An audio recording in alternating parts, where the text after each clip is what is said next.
on the street where Najibullah Zazi used to work, in the neighborhood where he used to live, and in the mosque where he used to pray, Muslim immigrants are bracing for a backlash. It's not good for the kids, for the community, for the people. U.S. federal investigators are still searching the area for evidence and accomplices in the case of 24-year-old Zazi.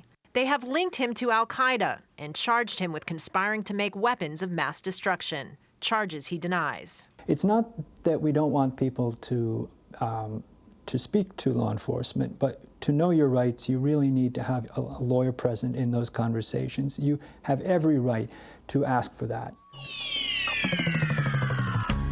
Community organizers are circulating the link to this online public service announcement, available in Farsi, English, and Urdu. It gives advice on how to handle questioning from authorities. This is the New York Police Department, the largest police force in the country with 35,000 officers. In the wake of the attacks of September 11, 2001, local and federal governments began pouring resources into counterterrorism investigations.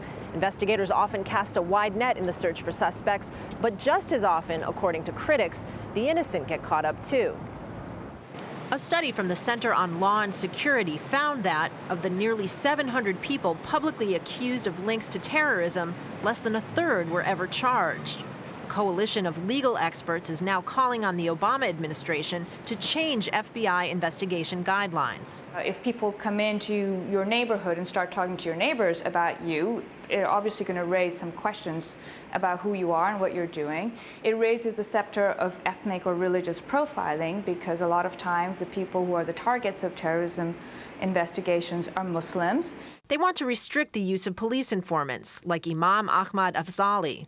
Informants have been the key to a number of so-called domestic terrorism cases, like the 4 men accused of plotting to blow up New York synagogues.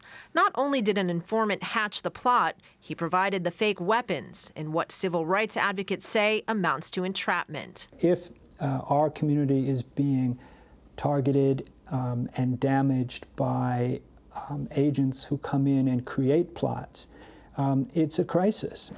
Neither the NYPD nor the FBI have responded to Al Jazeera's requests for comment. In the Zazi case, the informant himself is facing charges he warned the family about the investigation and then lied about it to police.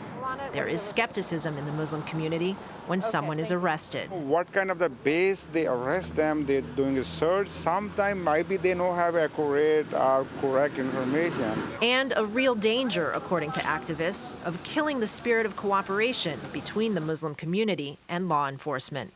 Kristen, Saloomey, Al Jazeera, New York.